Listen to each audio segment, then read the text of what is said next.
আমরা সেদিন গিয়েছিলাম হচ্ছে হাঁসের মাংস দিয়ে গোলা রুটি খেতে।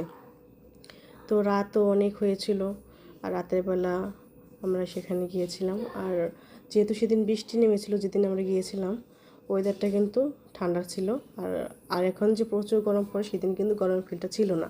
তো সেখানে গিয়ে আমরা খেলাম হচ্ছে গোলা রুটি নিয়েছিলাম, তারপর নিয়েছিলাম হচ্ছে মানে এমনি নর্মাল রুটি, আর হাঁসের মাংস নিয়েছিলাম একটা, চিকেন নিয়েছিলাম একটা।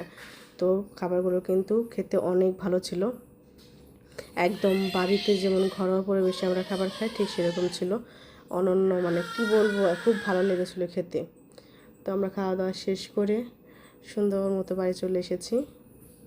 আর আমরা ভেবে রেখেছি নেক্সট ডে আবার যাব, আবার গিয়ে রুটি দিয়ে চিকেন দেখিয়ে আসবো। বাড়িতেও কিন্তু মাঝে মাঝে তোমরা দেখে থাকো আমার ভিডিওতে চিকেন তারপর হচ্ছে রুটি বানাই, কিন্তু কিনা